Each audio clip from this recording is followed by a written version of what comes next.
the San Francisco 49ers 40 losing. whiners. We'll get to that. Losing 25-22 in overtime. The second game, the second Super Bowl they've played against Patrick Mahomes and the Chiefs that they have been up by 10 points and still lost. So, I mean, where do you even want to start with this one, Casino? First thing I want to start off, I want to give you and I props. You know how many people outside of literally you and me that I heard were like, "Oh, I bet the over," and I'm like, "No, no, you heard it Dude, here. You heard it here." Ugh, yeah. sorry. We, So I props to you so and me. me, yes, me and my wife decided to bet on this Super Bowl and we did like one of those parlay Super Bowl cards, whatever. So we did McCaffrey anytime touchdown hit, Travis Kelsey anytime touchdown, which would lose us the parlay, but I for sure those two I was like done. Then the last two were I picked Chiefs to win the game just outright with the points, and then I picked the under. And the only one I was nervous about was, oh man, what if McCaffrey doesn't get a touchdown? What if Kelsey doesn't get a touchdown? I was freaking out about that. Every person I talked to about the parlay card, every single one of them, the only thing they were worried about was the over-under. That was the thing. Everybody kept being like, you're taking the under, you're taking the under. And I was just like, did anybody watch any of the Chiefs play football games for this entire year? In what realm do you think the 49ers were scoring more than what? 30? Like everybody was like the 49ers, I mean, that offense. And it was like the Baltimore Ravens scored 17 on them. What makes you think the 49ers offense is more explosive than the Ravens offense? The 49ers also scored what, 24 points against the Packers, and against the Lions they were down, they scored 7 points and a half until that like comeback. But again, like, do people watch football is my question, Casino. It feels like no one does, and then they still give Not their the opinions on Swifties. it. And like, do you watch the games? What are we No. talking about? So yeah, that was one I just want to talk. So I guess another thing that we can hit, because there's so much to go on this whole thing. I want to hear the BJ rant. I don't want to save it for later. I want to hear it now. Shanahan is he 3 Super Bowls, 3 misses, dude. Absolutely hysterical. Absolutely hysterical. Why aren't you just feeding Christian McCaffrey that football? I mean, I think Brock Purdy played pretty damn good for his first Super Bowl. I think he was well poised. He was under pressure and still making good throws. I thought Purdy played really well. I do, for being a rookie in the Super Bowl. Under pressure, I thought he did really, really well. But Shanahan, man, can we just stop with him being like this super great coach? Like, you got to win. You've got to win. Yes, you can get to those games, but if you don't win those games, what's the point? Like, what's the point? He's the Aaron Rodgers of coaches. Well, first off, I'm glad we can continue the tradition of dubbing this 49ers team the Dynasty of Nothing, because every single year, oh my God, they have the best roster. Oh my God, they have this offensive genius who, for some reason, when it comes to offenses, I don't know, in games that matter, just decides, hey, the entire third quarter, we've had luck every time we've tried to run McCaffrey. So in the third quarter, let's just, I don't know, not run a single run play the entire time and do two Casino, 2 sets of downs where I go 3 passes and it's a 4 and out, or it's a 3 and out. And then very next time I get on the field, 3 passes and it's a 3 and out. It's almost like if you had a I don't know, maybe MVP candidate running back who at that point in the game already almost has 100 yards, you Yeah. would I don't keep get it. giving him the ball? Like, what are we doing here? See, Shanahan gets figured out by the opposing defenses at halftime. He can't readjust. He can't readjust. No. And if we're so just in Super Bowls, like you talked about, just in Super Bowls, we're going to give him the Super Bowl against the Patriots with the Falcons because, again, he was calling the plays and the offensive coordinator. And there is everybody loves football analytics except when it fucks with a guy that they like. The football analytics in that game were literally the Falcons would have won that game and been better offensively if when the game was 28-3, they just kneeled it every single time they got the ball after that.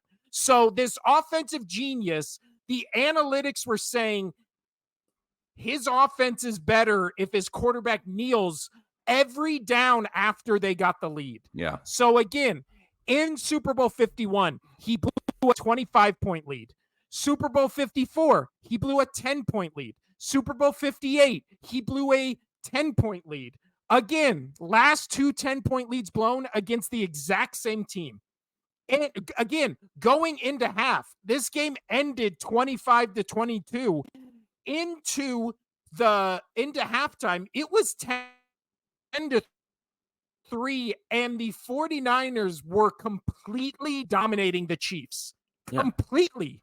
It was like Patrick Mahomes, up until that point, the only worst game we'd ever seen him play was in the Super Bowl against Tampa Bay. Now, again, in the Tampa Bay game, he obviously did not turn it around, and then he got beat by who's still the GOAT in my eyes, which is Tom Brady. Well, here's the thing. He still lost that game through two interceptions.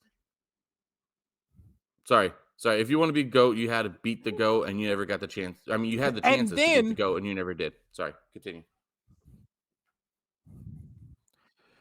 Well, no, and it's also this thing where I don't understand, and we'll get to the Patrick Mahomes of it all after this, but in that first quarter, or in that first half, again, Purdy's looking fine. McCaffrey almost has 100 yards going into half, both rushing and receiving. The one trick play they ran worked barely, because if that one guy does not get a block, that's a pick six the other way. So number 7, I think it was number 74. He was able to get that block, but also there's a lot of controversy on that play. A lot of people were saying it was an illegal man downfield and it should have been called back, but that's for another thing. Illegal man downfield is only ever called against the Eagles when one of their offensive linemen is a half of yard from the line of scrimmage. Then it's called. The 49ers can have their entire offensive line 10 yards downfield. It's not called. Whatever. Also, last year, it was nonstop complained about by or made fun of 49ers fans to Eagles fans about like, oh, the game ended on a holding call. The 49ers in overtime were bailed out on a holding call that went in their favor, still lost the game. So not only also Casino. I will say on that hold, that one was a clear hold.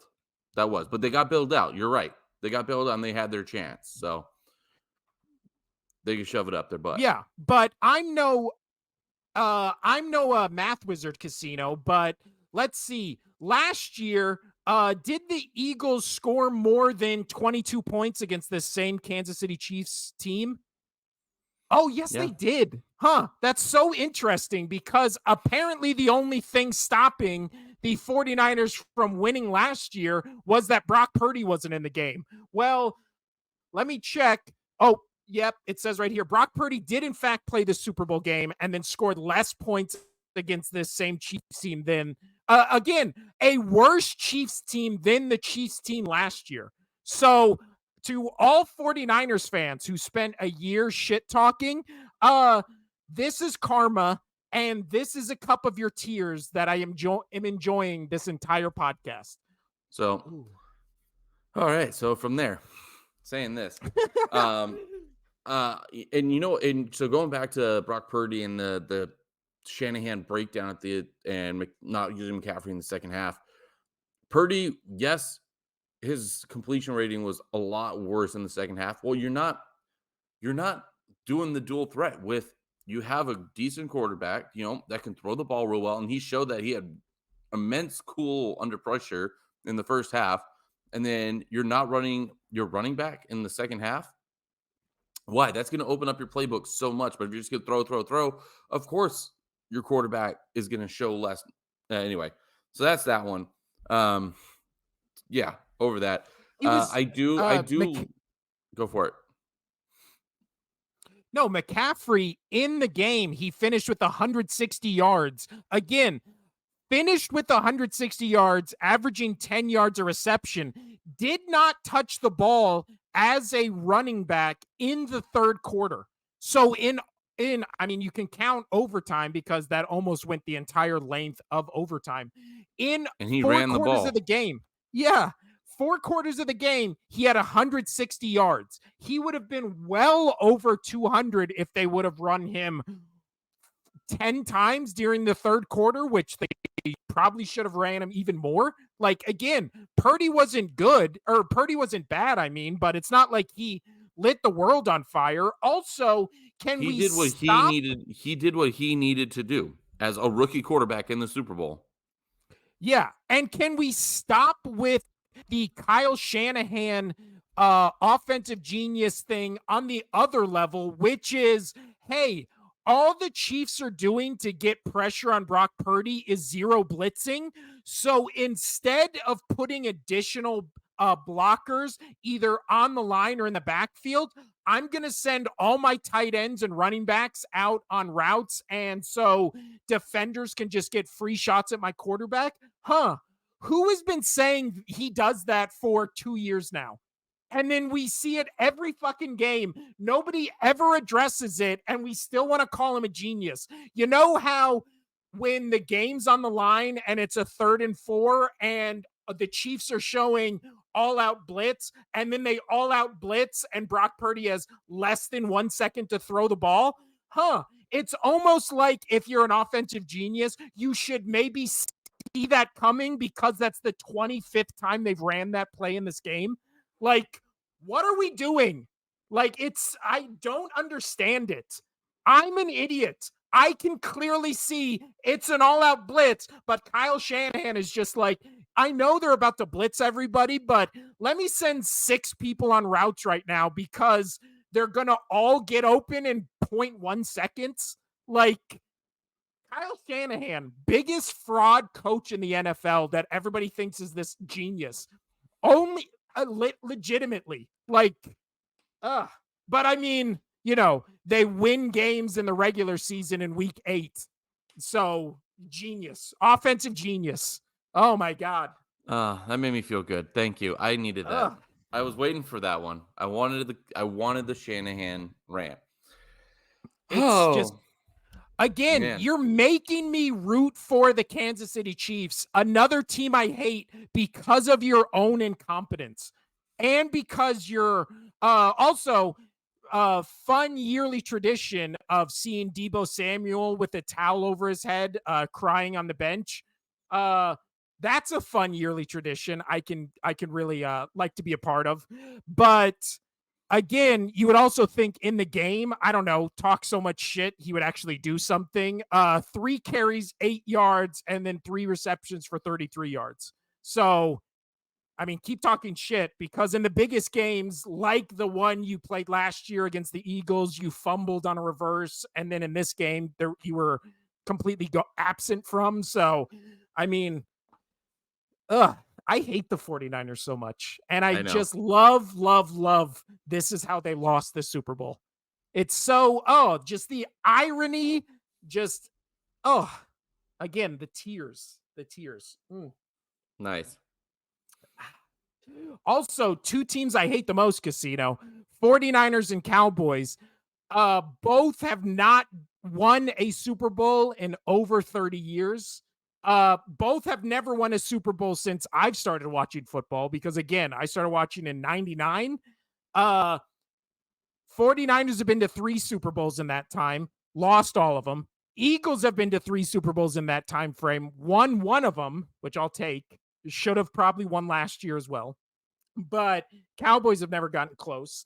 And then the Chiefs, let's talk about the Chiefs, Casino. There you go. I've ranted enough on the 49ers. No, I know. I needed it. I wanted to get that out of the way so we know our time clock for the rest of the episode.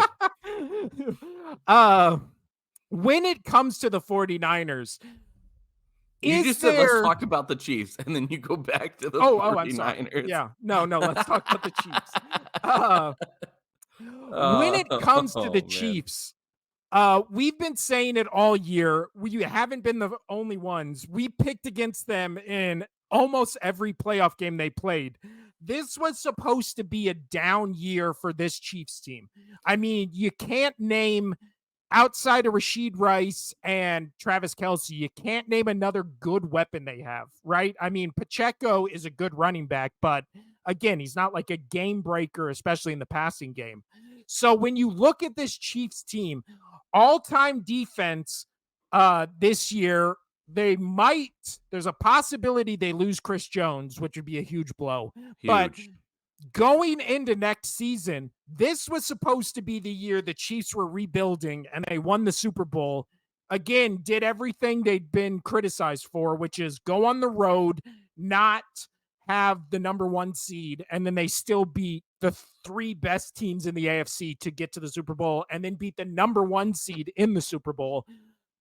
How many, if you had to put your a bet on it, every cent you've ever owned, every cent you've ever had, Casino.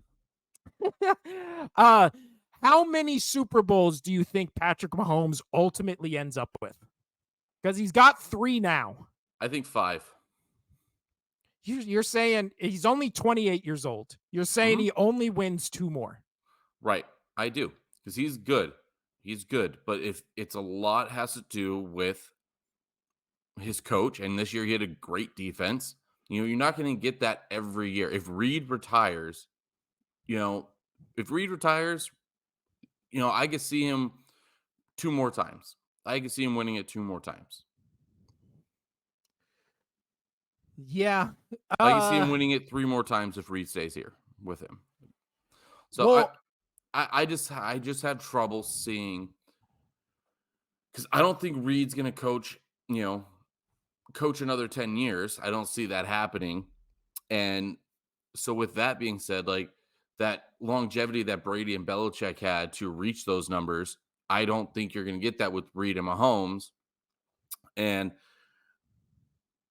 that was such a good duo. You had one of the greatest, if not the greatest, defensive coach of all time, and you have, in my mind, still the best quarterback to have ever played the game offensively.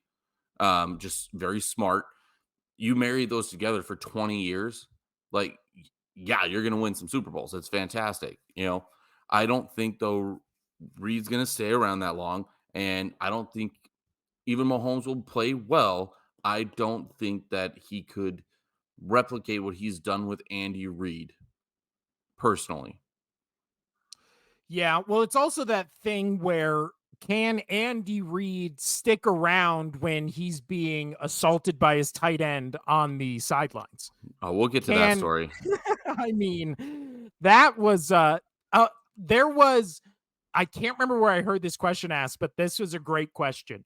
Let's say in that moment, the viral meme, obviously that's going viral since the game, where Travis Kelce is just screaming in Andy Reid's face. Not even screaming, like he's running into him.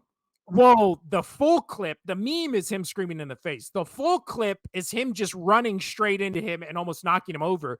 If he being Kelce, if Travis Kelce knocks over Andy Reid, obviously Andy Reid's a bigger guy, he's an older guy. And in his press conference, he says, he just caught me off balance.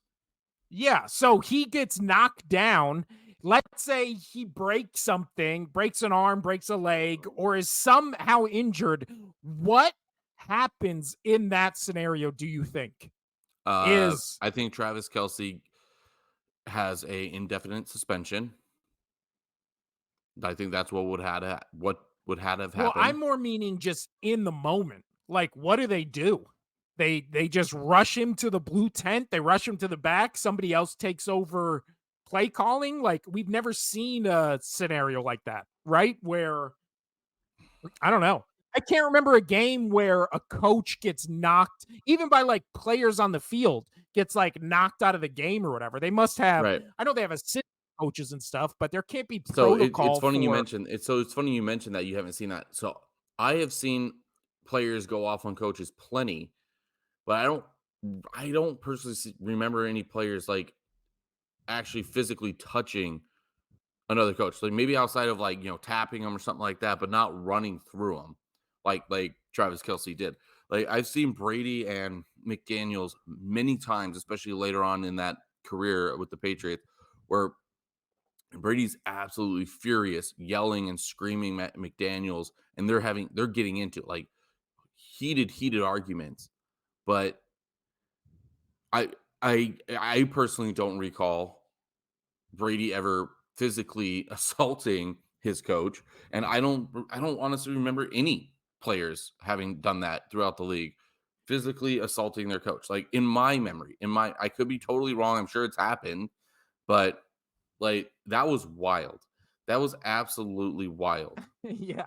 But no, I'm not saying get in arguments on the sidelines because obviously we've seen that. I'm No, saying I if understand what you're saying.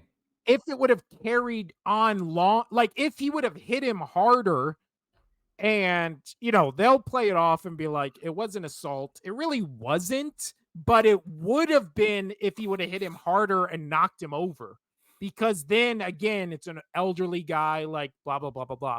But I'm saying if he did knock him over, like I wonder what the protocol would be for that because again, we've never seen it. I wonder if they have like those emergency procedures in place. They have to.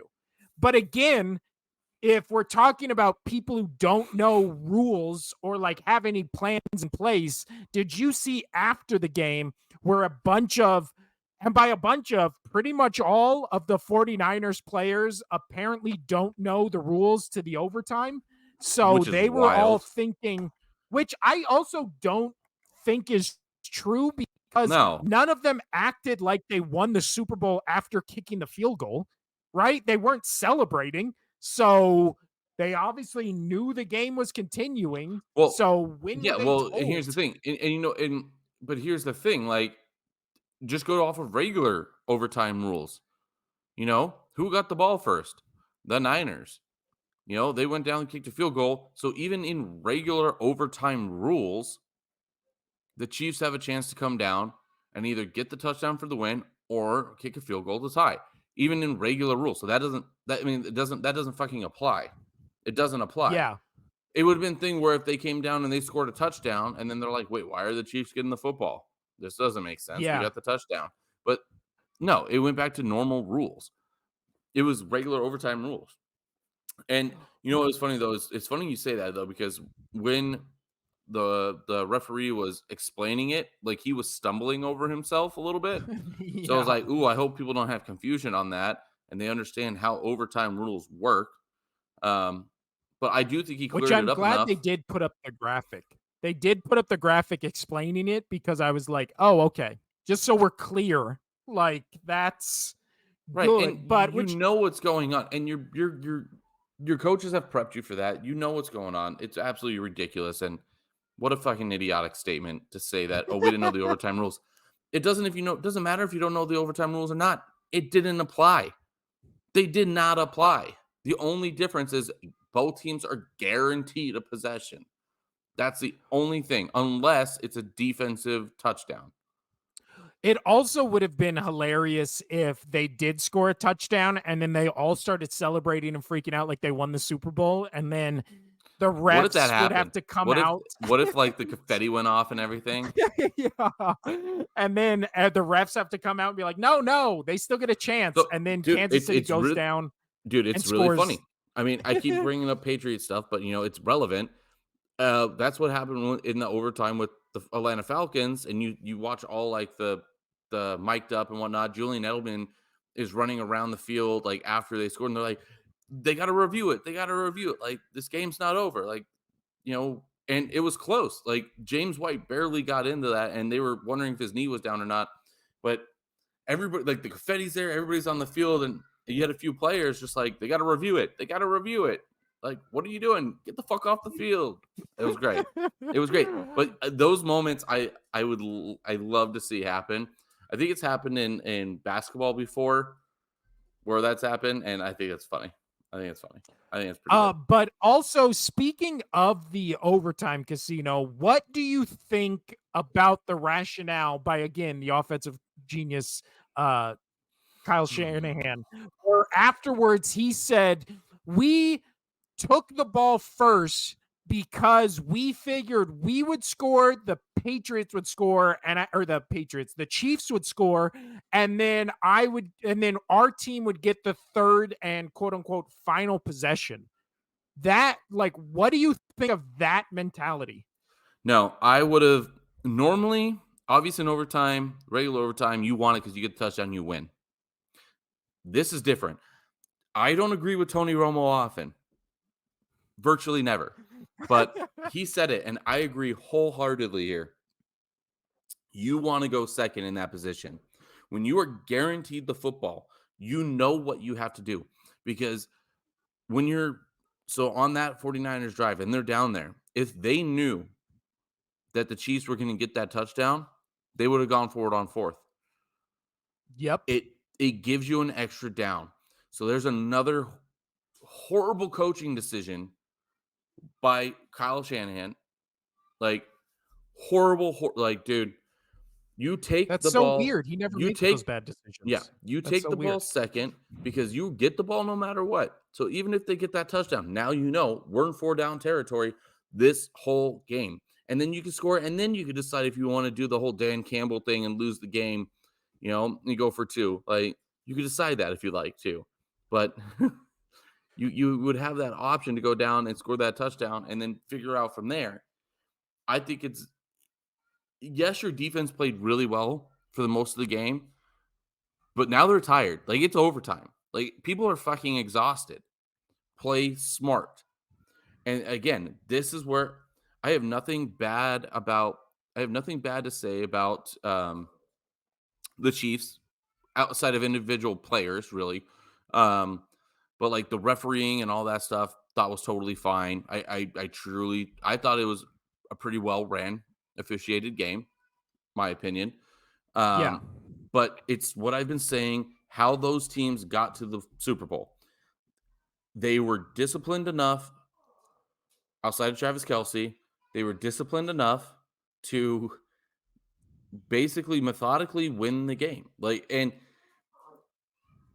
they didn't shoot themselves in the foot. So, Kyle Shanahan, you're an idiot. I'm done. I'm over him. I gotta let my dog out. I gotta let my dog out real quick. But Continue. also, in terms in terms of the overtime, like Casino was just saying, it feels so weird to take the ball first and then go down and get a field goal, right? Because by that time, momentum had swung. The Chiefs were going up and down the field on you. And then again, I get the notion of we'll score first, and then if they fumble, if it's an interception, it's game over. But again, you're playing with Patrick Mahomes, and you guys are fumbling as much as the other team. For whatever reason, it felt like in this game there were 7 fumbles. I believe there were 4, and 2 of them changed hands or something like that. But I don't know why there were so many fumbles in this game. It just felt, and they didn't even feel like earned or good fumbles. It just felt like, I mean, the McCaffrey one obviously gets ripped out of his hand. The other ones just felt like random, like they're just like fumbling the ball. I don't know. The first 3 quarters of this game were, I feel like NyQuil, right? Where it was putting me to sleep and it was putting the people I was watching the game with to sleep as well. And then the fourth quarter, it got more interesting just because it was about to be over, right? And then when it went to overtime, I mean, that overtime, which now that casino's back, I think this is one of the worst Super Bowls I personally remember watching for this reason. Besides the double or the wide receiver pass to McCaffrey that turned into a touchdown, what is another memorable play from this game? This game happened 3 days ago. I don't remember another exciting play happening in the game. What will this Super Bowl be remembered for? Which one? That Which pass was and what else? Which pass were you talking about? The The trick pass play? to yeah, the trick play that led to the first touchdown. Besides that one, like what will this game be remembered for? Obviously, it'll be remembered for the Chiefs and Mahomes winning their third Going, Super Bowl. yeah, But that and going into OT. the overtime wasn't even good. It was No, I know, but literally it's just just like, another. How many Super yeah, Bowls have gone into OT? Right. So I think it no, was yeah. only the third, right? Well, Third, The first, Patriots one was second. the first. Patriots I, Falcons was the first. I thought there was yep. another one. No, so this is the I don't think second. so. Yeah. Yeah, Um. but And it's basically those check marks. First team to go back to back since the 03-04 Patriots. Um. And you know what? Like, I don't want to hate Chiefs fans because I don't. I've met a lot. I know a lot of Chiefs fans, and they're fine. And I had the utmost respect for Andy Reid for the longest time outside of this year, where he's you know taking abuse from his tight end, and he's defending a crybaby in Mahomes, um, a child. Uh, and again, Tom Brady. We've talked about this before. Tom Brady's crybaby, this, and that, but you would never see him you know, do what Mahomes did. I lost, and I liked Mahomes. I had nothing against Mahomes outside of I don't want him to beat Brady's records, so I want to root against him. I lost respect for those two, and I've never really cared for Travis Kelce, even though he is on my tight end Mount Rushmore. But fuck off that guy. Um, oh Lord, uh also for the Picks Casino, I you got did make closest. a hell of a comeback. You got both the picks for points, and then we both picked the Chiefs to win, obviously. So you end with a respectable 8-7, where Oh, fuck I you. win with a 9-6. So I still win the postseason, but you made it close at the end. But yeah, but our prediction of Kelsey proposing to Taylor Swift. First off, I thought it was going to happen. Oh And yeah, then Travis Kelsey started singing Viva Las Vegas. And I feel like every vagina in the world dried up simultaneously. And then Taylor Swift, you could see the look of embarrassment on her face. And you could see in her eyes, please do not propose to me after this. And then it did not happen. And do you probably for think, the dude? best. So there's a lot of talk that he did it off stage. Like he did it behind the scenes somewhere with family. There's talk about that. There's yeah, all those little whispers that they were doing that people are saying that, but I think they picked up those audios and that's false. But I think that maybe it's happened personally behind scenes. Um, Uh, the I Viva Las Vegas yeah. thing. Oh God, it made my skin crawl. Oh, it was so But so cringy. here's the thing. They're gonna get married. Taylor Swift's she's about to drop her next album here in April. She's gonna win album of the year for a fifth time, next Grammys. And then when these two inevitably get married and then inevitably get divorced, because that's how things work with celebrities, that's when she's gonna win her sixth album award for dropping her freaking hate album towards Travis Kelsey, and that one's gonna go off. It's gonna be great. It's gonna be great. She's using him as a launching pad. This is great. Yeah, I mean, I think because it's the end of the Super Bowl season, I feel like I don't Oh, care anymore. And oh no, because he didn't do yeah, it on the field, I mean, I never really cared. It was just a fun thing to talk about. But I'll tell you what, the over under we made ourselves was 8.5 times she was shown during the Super Bowl. I think she was only shown like 3 times. Oh, So hell no, she wasn't. You they weren't watching the really Super Bowl dialed that then. back. There was she was on screen for 54 seconds. There's no way she was seen more I than just 8 separate times. just pulled it up. The pop star graced the screen of a total of 11 times, meaning that appearance lasted an average of 5 seconds each. But are they counting the ceremony at the end? No. Or is that just during the Super Bowl? That's during the game. And you want to know how I know that? The wife and I were taking little mini shots every time. Jesus. Dude, it was the worst. How are you alive? No, I said mini shots. Like we're doing like little like nip nips, little tasties, little samples. Oh, okay. So we're doing maybe I didn't like feel we were doing maybe like 0.5 ounces per time we saw Taylor Swift. Maybe. Like it was enough to just like wet the whistle. I mean, we had the kids and all that stuff. But you know what? It was I'm gonna talk about it. Ooh, Crown Peach is just probably the greatest. I hate sweet liquor. Like I'm gin. I like dry. I like a dry dry whiskeys, dry bourbon. The sweetest I'll go is Crown Royal, and for some reason, like I love Crown Royal, and I know it's sweet. Crown Peach is so fucking good. I want to just take that damn bottle and just chug it. It's so fucking good. I mean, during the game and during every football game, I drink Crown Apple. I So know. Crown Apple, Crown Vanilla, I don't Crown know how you do Peach. Crown Apple, Crown Vanilla, Oh, Crown Maple, all that bullshit. Like that's gross as shit. I can't do it. Crown's sweet enough, but peach, dude, I don't know. It gets me. Ooh, it gets me. It's so good. they're also coming out with the Crown Blackberry, which I will also try and probably love. I'll So probably try. Crown, if you want to be a sponsor of this show, I mean, we'll just Um. hype you up for free. Love Oh, you. But that would be it's awesome. been injected in my veins. Please, Crown. Let's go. I love Crown Royal so much. Anyway, man, we shoot our But shot for sponsors a lot on here. No bites yet. it's No I mean, it's bites. not gonna happen. But What are you talking yeah, shoot about? your shot. Why What's not? the You missed what's the 100% what? of the shots you don't take. Wayne Gretzky, Michael Scott. I was actually quoting Michael Scott. I know. But It's well, that's the it's Wayne Gretzky, Michael Scott. yeah, that's the joke, Casino. I know. I know. Then why didn't But you say it properly? because it's the joke.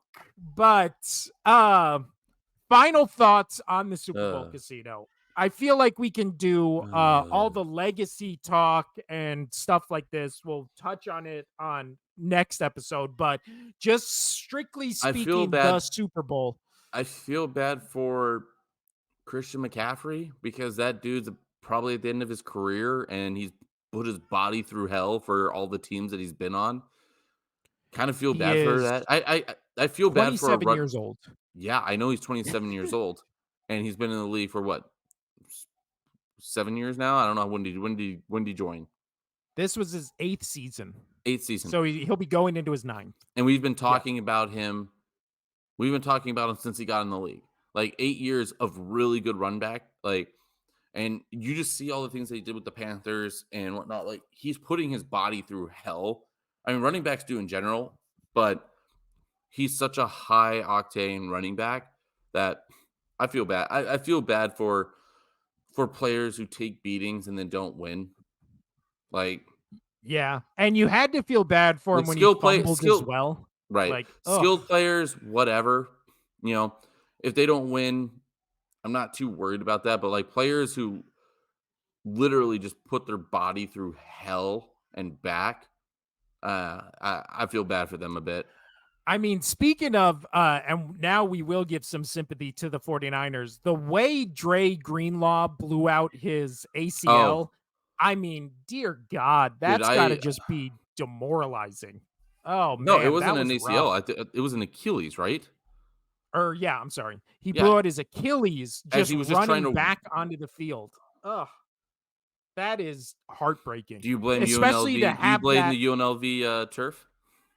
I mean, probably like you hear players being like, artificial turf is what Well, causes this. what it And then we was is see it. they put sod over turf, and it made it weird and squishy and bad. And hey, maybe that was an issue. I mean, but hey, 49ers can say nothing about the field because apparently that's never an issue in a game. So you can't bitch about the field at all because that's not a viable excuse. So uh also the only player like McCaffrey I can give or take, right? Like whatever. The only player I legitimately love on the 49ers is Kyle Juszczyk, and that is only because on Twitter, his Twitter page is legitimately only dedicated to shouting out his wife when she gets mentioned for the clothes she makes. And I like that. So Yeah. he's the only one I felt bad for not winning a Super Bowl. Purdy, but again, we'll talk about legacy on Friday and stuff like this, but this really does, and all jokes and hate aside and all that kind of stuff, it really does feel like the Super Bowl window for this 49ers team is closing because they are going to have to start paying people or losing people, and all their key players are more or less injury prone. They're getting older. All of them were banged up this season. We saw Deebo Samuel get hurt in this game. McCaffrey, obviously, like you're saying, he's been in the league for 9 years. They run the hell out of him. How much longer does he have? And then you have Purdy coming up, and it's like he's going to want big money. How much do you pay him?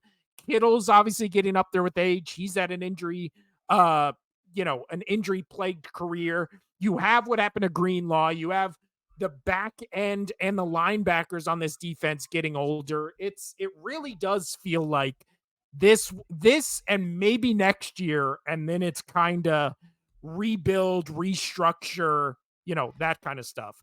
Thoughts on that aspect of the casino, and then we'll get out of here. No, I totally agree with you. Windows for teams shut pretty quickly in this era, with this, the cap and everything where it's at. It's just, we've talked about it in Buffalo. Like they're still right there, but you see it slipping away. I think the Niners now are going to start on the downtrend. They had their chances. But then again, the Chiefs, I mean, they lose Chris Jones. It's maybe a different story. They keep Chris Jones. The only people they're paying are Chris Jones and Patrick Mahomes. Kelsey, who knows how many years he has left. And then it's like without Kelsey, without Chris Jones, and then maybe without Andy Reid, like what is this Chiefs team even? And there's my point about Mahomes winning 4 more. Yeah. Well, especially you have obviously Harbaugh coming into that division. You have the Ravens are going to be good every year with Jackson. Burrow's going to be coming back with the Bengals. Who knows if Miami or Buffalo finally figure it out. But again, I mean, I'm probably going to pick the Chiefs when we do our predictions to represent the AFC next year because why wouldn't we? Like, you're probably going to be like that 20-year Patriot career. If you just picked the Patriots every year to go to the Super Bowl, you were more right than you were wrong. Like, why wouldn't you just put money on the Chiefs to repeat? They're there every year. They're in contention at least.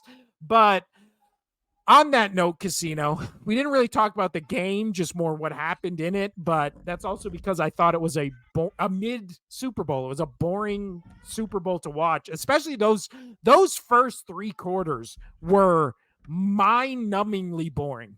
Like, dear Lord, was that just. And then obviously the fourth quarter and overtime picked up because it was almost the end of the game. But those first 3 quarters, I was saying when you were off mic, that was like almost NyQuil. I was falling asleep. Dear God. So glad I called that right with it being boring and the most boring matchup possible of what we couldn't have had. But this has been the Only Sports Podcast. There it is. I'm Will. That's Casino over there. We will most likely see you Friday, but if we do not, it's because I am moving and I don't even know if I'll have internet on Friday, so we'll see. But see you next week, everybody.